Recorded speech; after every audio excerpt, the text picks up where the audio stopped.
You know, there's so many different ways that you can cook really anything, but specifically wild game. And I've always said that some of the biggest things is finding a way to please people that don't enjoy wild game. And for me, that means coming up with unique recipes, different twists on the same old thing. And this is what I call jalapeno smoked venison backstrap. Now keep in mind, you can use any type of cut for this particular recipe that I'm talking about, and any specific type of wild game out there.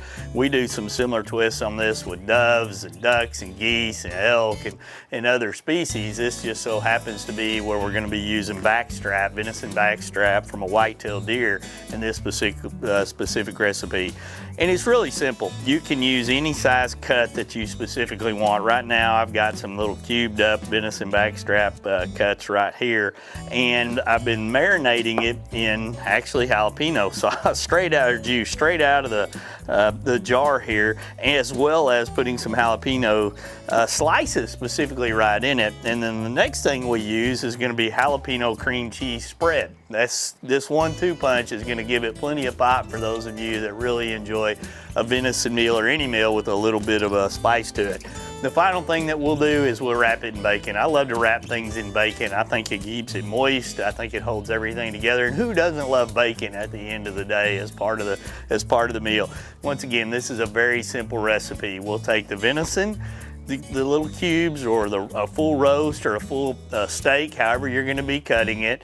We're going to lay it out. Then we're going to take a jalapeno or two and put it on top of the specific piece of meat, and then we're going to put some spread around it as well. Then we'll wrap it in bacon, put a toothpick in it. We'll put it in our Bradley smoker for an average of 2.5 hours. Now, depending on how many of them that you're cooking, you may need a little less, you may need a little more. Such a simple recipe to be able to do.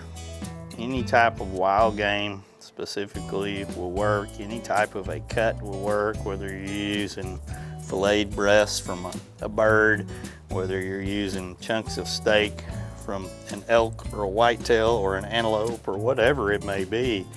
And you can cube it up. I've made this same recipe whole as well.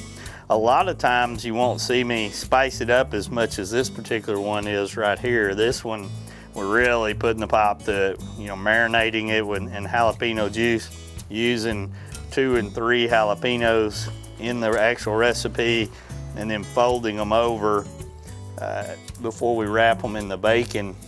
And that really adds some kick to it at the end of the day.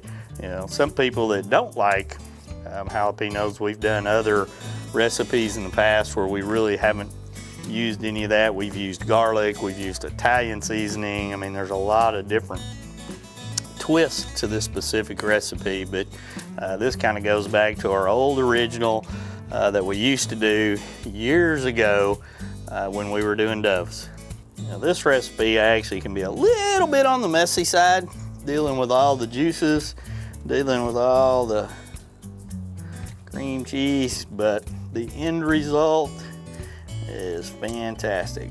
And when you use a Bradley smoker like what we do here, you're basically, in my opinion, eliminating the scenario of overcooking a lot of times, which is, you know, one of the worst things you can do really with anything, but specifically with wild game. When you can come into cooking the wild game in this manner, with controlling the amount of smoke and controlling the length of time that you're actually in there cooking it, it allows you to do a lot of other things, but it also really ensures that you're going to come out of there with a good tasting meal, whether it's trying to cook a full meal or snacks or whatever it may be.